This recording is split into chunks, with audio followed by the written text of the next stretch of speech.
So every now and then you get a chance to chop it up with a guy named Cam down under. Cam, how you doing today? Hey Chris, thanks mate. So you got bubblegum marketing, you got the bubblegum hat there. You're down under. Talk a little bit about bubblegum marketing. What the hell are you guys doing over there? Chewing a lot of gum? Yeah, chewing a lot of gum. So a bit of a story behind bubblegum marketing. So about was it 18 years ago? My young ones were around 2 and 3. I've got two boys, two sons, and we went away for a family vacation in New South Wales where we used to live. And we're away, and we talked about. I was telling them that I'm starting a new business, a new marketing business. I used to own a successful swim school and a successful gym, two different businesses. And I was in the process of transitioning and selling those and creating something else like entrepreneurs do. And I said to them, I'm starting a new business. It's going to be a marketing company. They're about 3 or 4 at the time. And I said, what do you think we should call it? And one of them piped up and said, Bubblegum Marketing. And so that's how the name stuck for Bubblegum Marketing. That's awesome. So Yeah. you said you've done a couple of businesses, which tells me you're an entrepreneur. And a lot of people are scared to chase their dreams. They're scared to start a business. How do you overcome that fear? Yeah, it's actually a really good question. So, if I go back even further than that, I was a high performance swimming coach for about 10 years. And in that environment, I learned to build teams, and I learned how to motivate people to success. So I had two of my athletes go on and swim at the Australian Institute of Sport in Canberra and then win gold medals at the Olympics, one in the 2000 Junior Olympics and one in the 2004 Beijing Olympics. I coached over 130 state champions, 30 national champions in that 7 year tenure as a head coach. And so, out of that environment, I created a mindset of developing people. There were things that I learned as a swimming coach that I seen were parallels for the business world. Things like the Pareto principle, spending 80% of your time on 20% of your tasks. Things like developing your leaders, things like having a team structure, things like setting goals that are achievable to win, things like reverse engineering that process so you can actually achieve the goals. Because many people set goals, but very few people can achieve the goals because it's just a pie in the sky sort of thing way out there in the boundaries. But what you learn in that high performance sports environment, you learn that there's winning and losing. You learn that if you don't do these things on a daily basis, this won't happen. So I literally took my psychology and drive and Hold on, I gotta motivation. say one thing. You just said if you don't do these things on a daily basis, you Yeah, won't win, right? no, that's right. Right, Okay. So 100%. let me just break it down a little bit further on that. If you don't win the day, you can't be a winner. You have to Yeah, that's win so in the true. morning to win the day. You have to win Yeah. the day to be a winner. You have to win the day to change your mindset and start winning the day. And that is a great thing that you touched upon because you said if you don't do these things, whatever these things are, it could be, X, Y, Z, it could be workout, go to the gym, it could even be, feed your puppies. Whatever those things are every single day, winners do that, losers don't. Yeah, yeah, 100%. Couldn't agree with you more. And it's like you said, it's the daily habits. It's those things you do today that get you the results in the end. So for me, I naturally took that environment of sports, applied it to business, and what was really unique, like for me as a high performance swimming coach, there's a lot of coaches in sport who study the sport. They study the technique, they study the stroke dynamics, right, of things. You know what I studied as a sports coach, as a high No. performance sports coach? What? I studied sales, right? I studied sales. I studied marketing. I studied Brian Tracy, right? I Well, wait a studied second. What I did studied sales have Zig to do? Ziglar, What did right? sales have to do with sports performance, though? Do you know what you're selling when you're trying to sell someone to put their head in a bucket of water for 20 hours a week to achieve a little medal like this at national titles in 2 years' time, or to train for 4 years, right? And grind for 4 years and push your body to the absolute extreme for 4 years, just for one day and one race that lasts 25 seconds. Like Yeah. you've got to do some selling with that. Like I always thought to myself, I'm in sports, but I'm actually in sales. I'm in the selling business. I'm selling dreams, right? I'm selling hard training. I'm selling discipline. That I'm is selling true. values, I love this right? angle. I love this angle. Yeah. So I took, and then part of the other thing of selling, one of the things that I was really good at as a coach was getting sponsorship for the local club. So I knew as a coach I had to market myself and market the team in ways that other coaches weren't. And so I literally took what I learned in, studying sales and marketing as a swimming coach and started my own swim school. That swim school became one of the most award-winning swim schools in New South Wales, arguably of Australia at its kind, at the time. And then from there, I opened a gym, a small personal training studio, and that also became an award-winning fitness studio on its own, two separate businesses. And so at one time, I had 1,500 clients in two different Wow. businesses, 30 odd staff. Okay. And what happened was I was getting you would be bringing your butt to the gym and working out with me in the gym, or, the mums would be coming to the swim school or whatever. And you'd say to me something like, "Oh, Cam, this is a great little business. I run a business. Can we catch up for coffee? Right? And I can pick your brain and talk about marketing and find out what you're doing so well." And so I started to do that with my clients that were just coming in for swimming lessons and for the gym. And then all of a sudden I had about a dozen people I was doing that with on a regular basis. And then I discovered that I actually had another business there. I had a consulting and marketing business. And so that's where I am today. And so I tell that story because I find that most people get into marketing or start a marketing agency because, they're just practicing on other people's businesses. But I got into marketing because I was already helping other people do that. Like people were asking me for help and I seen that need there. And so for me, I got into marketing because of the need, because of the demand, because people wanted the help. And so initially I got into it just on a consulting basis. I was like you and I would catch up for coffee. I would charge you consulting fees for the month. There would be things and structures that we'd do. But what I found out was Chris was a busy dude. So I could tell Chris to do those five or six things this month. But Chris, even though he knew the execution, even though I showed him where to hire the freelancers, Chris just couldn't get it done at the same velocity and capacity that I could with my team. And so that's how my marketing agency was created. It was created out of the demand of helping the Chris's of the world, do better in their marketing. And what we specialize with in bubblegum marketing is we specialize in three main things: advertising, automation, and sales funnels. And that's our jam. Talk a little bit about sales funnels. I think everyone hears that word a lot, but how can a sales funnel really help a person's business out? Talk about some of the funnels that you do for people. Yeah, it's really funny because sales funnels has been popularized in the last couple of years, or probably 5 years or so, by Russell Brunson, right? And ClickFunnels and Go High Level and all these sorts of software. But the truth of the reality is, 30 odd years ago when I started my swim school, sales funnels existed. We just didn't call them sales funnels, right? It was a landing page because we knew as marketers back then that you don't want to send people to a smorgasbord of choices. Like human beings get distracted really easily, right? So it was always high walls and clear pathways way back 30 years ago before there was something to build a funnel with. And so way back 30 years before these tools existed, like the top marketers knew that it was high walls, clear pathways, landing page, drip sequence after, follow up, follow up, follow up, right? And so that's how sales funnels have been around for a long time. That's the short version of that, right?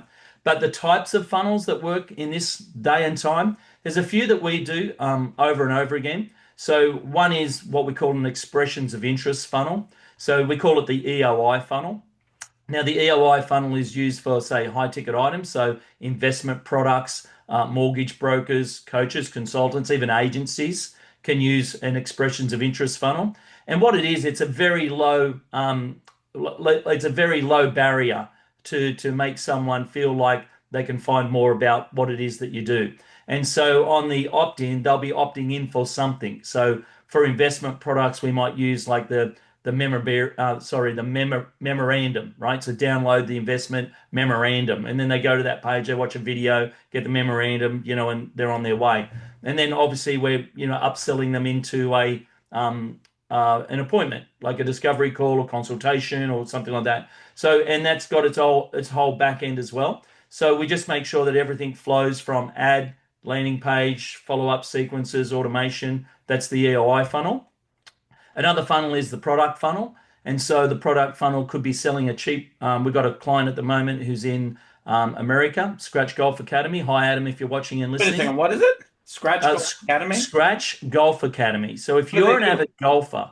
if you're an avid golfer, you need to go and check out Scratch Golf Academy. We just redone their website, redone their members portal, redone I their got something that's going to blow your mind. I yeah, got what's a that? client that's doing the largest commercial note staked by Bitcoin in the world Yeah, in the history of Bitcoin, and they're building out what are called golf suites, and they there have you one go. already built in Lubbock, Texas, one Yeah, in Baton Rouge, Louisiana, and a third one they're building out in Auburn. Yeah, Auburn. yeah, cool. So There yeah, might so be that's a connection there for your client.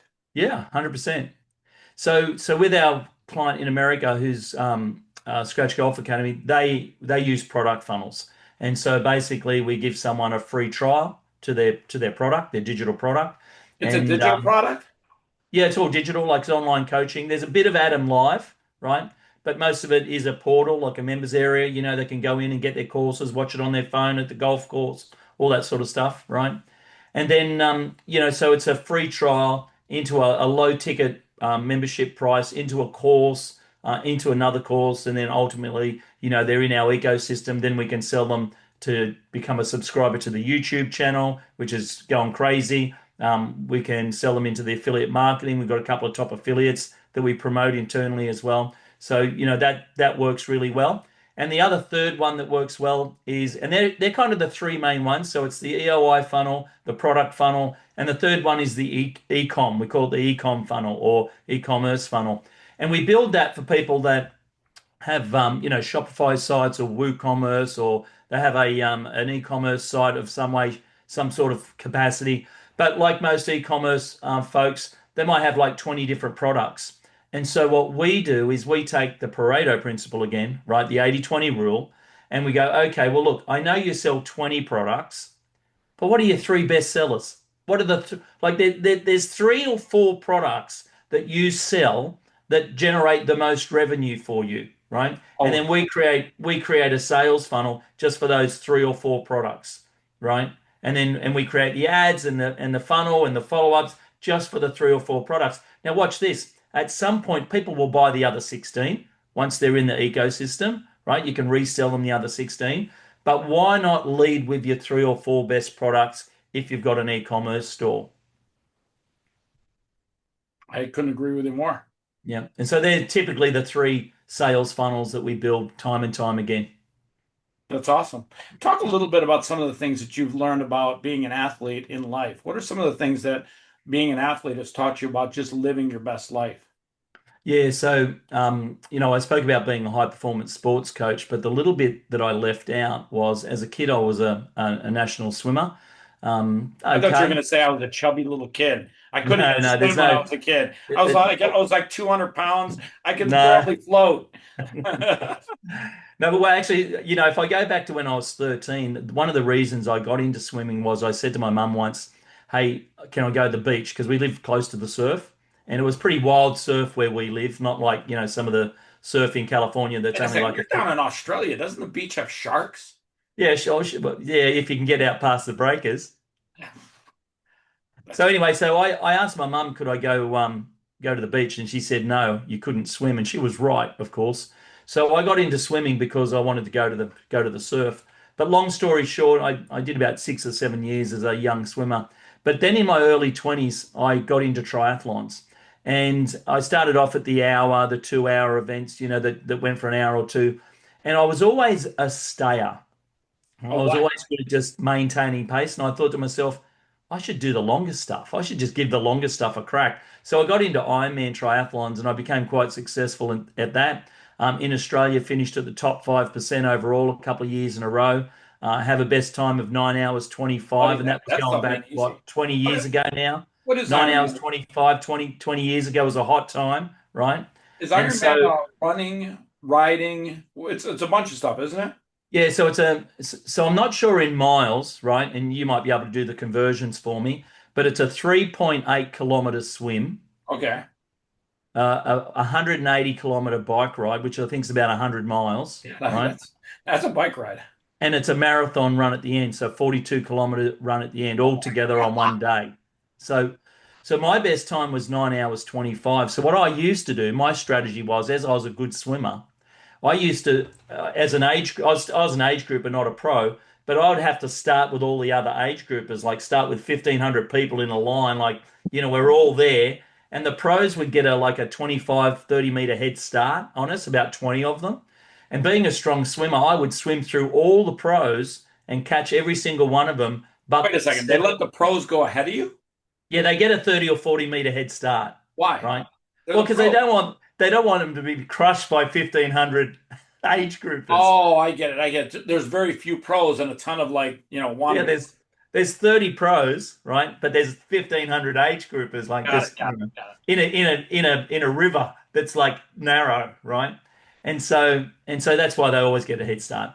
But I would swim through all the pros but seven, and my strategy was get out in the top 10 in the water, and then just chase the pros, chase the top guys. And so I'd come off the bike in the top guys, and then just hold on for as long as I can. So when you talk about what did I learn about from sport that I could take into business, one it's like what you said before. It's the things you do daily, right? So for me, I broke down like what have I got to do every day if I want to get to that time? If I want to get to 9 hours 25, how many seconds do I need to take off my swim time today? How many seconds do I need to take off my riding today? How many seconds do I need to take off my running today? And I worked it out and just, figured it out that this is what I've got to do every day to get to that result. So for me, it's about reverse engineering. I call it reverse engineering. Other people call it planning, whatever you want to call it. But for me, I call it reverse engineering. And that is, if I want to get to this goal in business, I've got to reverse that backwards and go, okay, well, what have I got to do now to get there in 12 months' time? And that's probably the biggest takeaway that I can share with you. That's awesome. Yeah, I think I gotta tell you, doing an Ironman, it takes a lot. What did you learn about getting your mind right in preparing for such a arduous battle? Like that's a physical strain. Like at the end of that 9 hours, I gotta believe your feet were sore, your body was sore, you were sore. How do you get your mind right to literally go into battle? Because you're basically going into physical battle. Correct. It's like that saying, how do you eat an elephant? What? Okay, never Have heard you that have you, have saying you heard before. have you ever heard that saying? No, I have today, but tell me, how do you No, eat an that's elephant? so one of my mentors used to say it from stage all the time. He said, how do you eat an elephant? And people would just laugh and giggle like you did. And he'd say one bite at a time, right? That is true. It Right? is. One bite. That'll take a little If bit of if time. if potentially you wanted to eat an elephant, right? How do you eat it? Like one bite at a time. And so you asked me that question, like how do you get your mindset in a state? Well, you're not thinking about the 9 hours, Chris, right? You're not thinking about what's ahead of me for 9 hours. You're thinking about what have I got to do right now? What's the next stroke I need to take? What's the next step I need to take? So it's about your focus of where you are right now. So before the race, you're just thinking about staying relaxed. That's all you can do. You Well, shit, can't think about the nine I wrote a book hours. called Win This Day. You should write a book about win this right now. Yeah, you just got to focus on like relaxing before the race. And then as the gun goes, then your focus is on going hard for 15 seconds and then pulling back. Otherwise, you're going to burn too much lactic acid, right? Then you're just thinking about relaxing, keeping your elbows up and your breathing and your technique. You've done all the training, right? You've Avoiding done all the the training. great white sharks. Yeah, like you just think about your technique. And then for, cycling, I know it sounds weird, but cyclists will do 100 revolutions a minute, right, on their pedal stroke. Okay. As a cyclist, like a top cyclist, whether you're a top age group or a pro, you're thinking about that one revolution, but your mind's working on going spin, spin, spin, spin, spin. Like you're just thinking about that one revolution because it's the technique of that one revolution that combines to a million of them in a race that gets you a fast cycle split, right? And again, it's the same thing when you run a marathon, Chris. How do you run a fast marathon? One step at a time, mate. One step at a time. Well, I'll be honest with you, Cam. I'm going to take from this podcast how to eat a fucking elephant one bite at a time. Dude, how is that? How is that not a bubblegum t-shirt yet? How to eat an elephant on one side and on the back, one bite at a time. Yeah, that's good. I love it. I love it. I love it. Listen, I've loved chopping it up with you. We got to get to the States. I'll talk to Trumpy about dropping the 250 banger that they're getting on all you guys. I Yeah, mean, cool. America's broke. Like, listen, we're bankrupt, so we just got to figure out a way to pay our bills. Excellent. Sounds good. All right, talk to you soon, Cam. Great interview, man. Thanks. Thanks, Chris. Bye, mate.